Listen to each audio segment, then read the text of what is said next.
प्रेमी भक्तजनों को सप्रेम नमस्कार। आपके लिए प्रस्तुत है श्रीमद् भगवत गीता का 3रा अध्याय।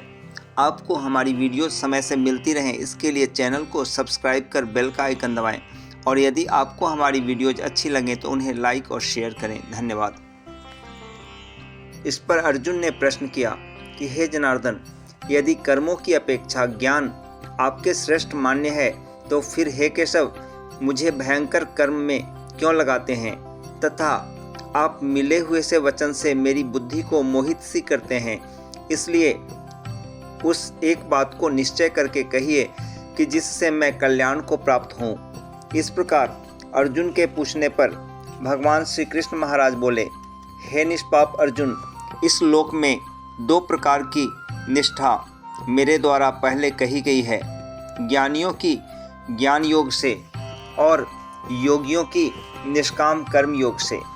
परंतु किसी भी मार्ग के अनुसार कर्मों को स्वरूप से त्यागने की आवश्यकता नहीं है, क्योंकि मनुष्य न तो कर्मों के न करने से निष्कर्मता को प्राप्त होता है और न कर्मों को त्यागने मात्र से भगवत साक्षात्कार रूप सिद्धि को प्राप्त होता है, तथा सर्वथा कर्मों का स्वरूप से त्याग हो भी नहीं सकता, क्योंकि कोई भी पुरुष किसी भी काल में क्षण मात्र भी बिना कर्म किए नहीं रहता है। निस्संदेह सभी पुरुष प्रकृति से उत्पन्न हुए गुणों द्वारा परवश हुए कर्म करते हैं। इसलिए जो मूढ़ बुद्धि पुरुष कर्मेंद्रियों को हठ से रोककर इंद्रियों के भोगों को मन से चिंतन करता रहता है, वह मिथ्याचारी अर्थात दंभी कहा जाता है। और हे अर्जुन, जो पुरुष मन से इंद्रियों को वश में करके अनासक्त हुआ कर्मेंद्रियों से कर्म योग का आचरण करता है, वह श्रेष्ठ है। इसलिए तू शास्त्र विधि से नियत किए हुए स्वधर्म रूप कर्म को कर, क्योंकि कर्म न करने की अपेक्षा कर्म करना श्रेष्ठ है, तथा कर्म न करने से तेरा शरीर निर्वाह भी नहीं सिद्ध होगा। हे अर्जुन, बंधन के भय से भी कर्मों का त्याग करना योग्य नहीं है, क्योंकि यज्ञ अर्थात विष्णु के निमित्त किए हुए कर्म के सिवा अन्य कर्म में लगा हुआ ही यह मनुष्य कर्मों द्वारा बंधता है। इसलिए हे अर्जुन, आसक्ति से रहित हुआ उस परमेश्वर के निमित्त कर्म का फल भली प्रकार आचरण कर। कर्म न करने से तू पाप को भी प्राप्त होगा, क्योंकि प्रजापति ब्रह्मा ने कल्प के आदि में यज्ञ सहित प्रजा को रचकर कहा कि इस यज्ञ द्वारा तुम लोग वृद्धि को प्राप्त हो और यह यज्ञ तुम लोगों को इच्छित कामनाओं के देने वाला होवे, तथा तुम लोग इस यज्ञ द्वारा देवताओं की उन्नति करो और वे देवता लोग तुम लोगों की उन्नति करें। इस प्रकार आपस में कर्तव्य समझकर उन्नति करते हुए परम कल्याण को प्राप्त होगे, तथा यज्ञ द्वारा बढ़ाए हुए देवता लोग तुम्हारे लिए बिना मांगे ही प्रिय भोगों को देंगे।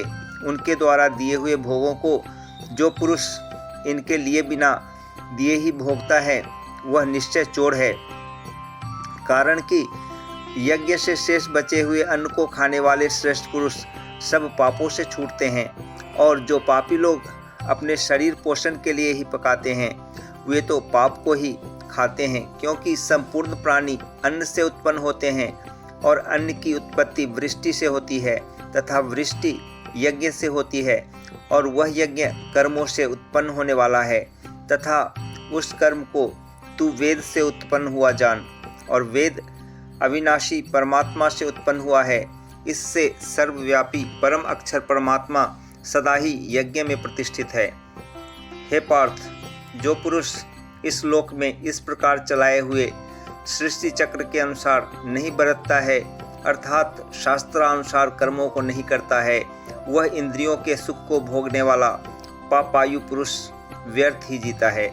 परंतु जो मनुष्य आत्मा में ही प्रीति वाला और आत्मा ही में तृप्त तथा आत्मा में ही संतुष्ट होवे, उसके लिए कोई कर्तव्य नहीं है, क्योंकि इस संसार में उस पुरुष का किए जाने से भी कोई प्रयोजन नहीं है और न किए जाने से भी कोई प्रयोजन नहीं है, तथा इसका संपूर्ण भूतों में कुछ भी स्वार्थ का संबंध नहीं है। तो भी उसके द्वारा केवल लोकहितार्थ कर्म किए जाते हैं। इससे तू अनासक्त हुआ निरंतर कर्तव्य कर्म का अच्छी प्रकार आचरण कर, क्योंकि अनासक्त पुरुष कर्म करता हुआ परमात्मा को प्राप्त होता है। इस प्रकार जनकादि ज्ञानी जन भी आसक्ति रहित कर्म द्वारा ही परम सिद्धि को प्राप्त हुए हैं। इसलिए तथा लोक संग्रह को देखता हुआ भी तू कर्म करने को ही योग्य है, क्योंकि श्रेष्ठ पुरुष जो आचरण करता है अन्य पुरुष भी उसके ही अनुसार बरतते हैं। वह पुरुष जो कुछ प्रमाण कर देता है लोग भी उसी के अनुसार बरतते हैं। इसलिए हे अर्जुन, यद्यपि मुझे तीनों लोकों में कुछ भी कर्तव्य नहीं है, तथापि किंचित भी प्राप्त होने योग्य वस्तु अप्राप्त नहीं है, तो भी मैं कर्म में ही बरतता हूँ। क्योंकि यदि मैं सावधान हुआ कदाचित कर्म में न बरतूं, तो हे अर्जुन, सब प्रकार से मनुष्य मेरे बर्ताव के अनुसार बरतते हैं, अर्थात बरतने लग जाएं। तथा यदि मैं कर्म न करूं, तो ये सब लोग भ्रष्ट हो जाएं और मैं वर्ण संकर का करने वाला हूँ तथा इन सारी प्रजा का हनन करूं, अर्थात मारने वाला बनूं। इसलिए हे भारत, कर्म में आसक्त हुए अज्ञानी जन जैसे कर्म करते हैं, वैसे ही अनासक्त हुआ विद्वान भी लोक शिक्षा को चाहता हुआ कर्म करे।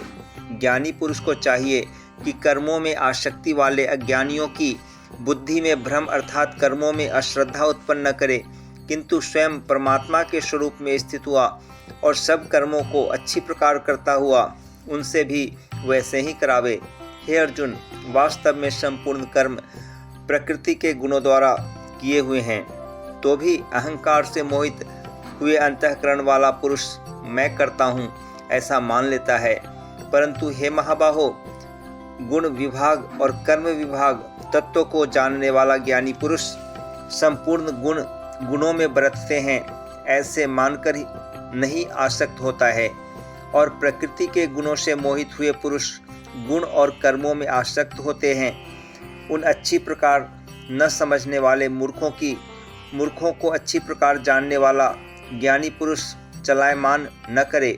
इसलिए हे अर्जुन, तू ध्याननिष्ठ चित्त से संपूर्ण कर्मों को मुझ में समर्पण करके आशा रहित और ममता रहित होकर संताप रहित हुआ युद्ध कर। हे अर्जुन, जो कोई भी मनुष्य दोष बुद्धि से रहित और श्रद्धा से युक्त हुए सदा ही मेरे इस मत के अनुसार बरतते हैं, वे पुरुष संपूर्ण कर्मों से छूट जाते हैं। और जो दोष दृष्टि वाले मूर्ख लोग इस मेरे मत के अनुसार नहीं बरतते हैं, उन संपूर्ण ज्ञानों में मोहित चित्त वालों को तू कल्याण से भ्रष्ट हुए ही जान। क्योंकि सभी प्राणी प्रकृति को प्राप्त होते हैं, अर्थात अपने स्वभाव से परवश हुए कर्म करते हैं। ज्ञानवान भी अपनी प्रकृति के अनुसार चेष्टा करता है, फिर इसमें किसी का हट क्या करेगा।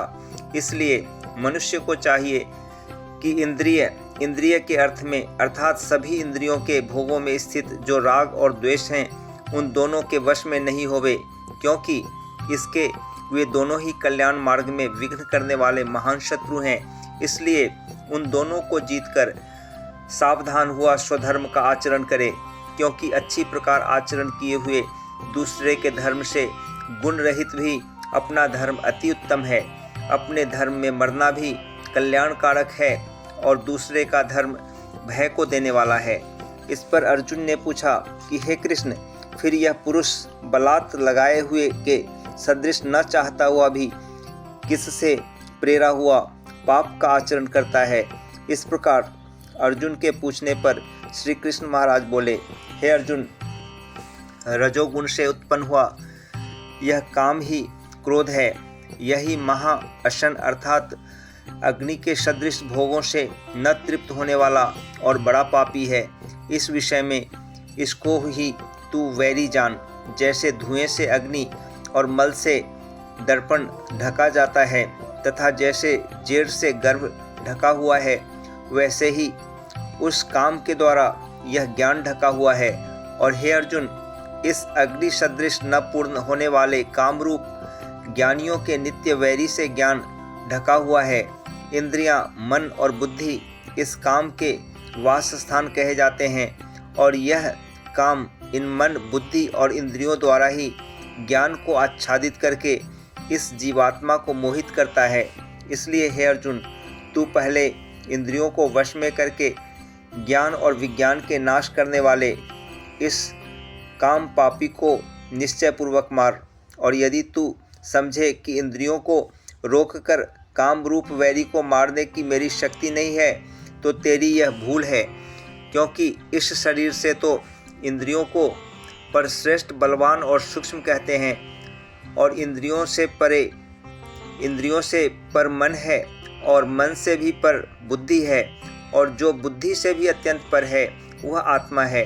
इस प्रकार बुद्धि से पर अर्थात सूक्ष्म तथा सब प्रकार बलवान और श्रेष्ठ अपने आत्मा को जानकर और बुद्धि के द्वारा मन को वश में करके हे महाबाहो, अपनी शक्ति को समझकर इस दुर्जय काम रूप शत्रु को मार।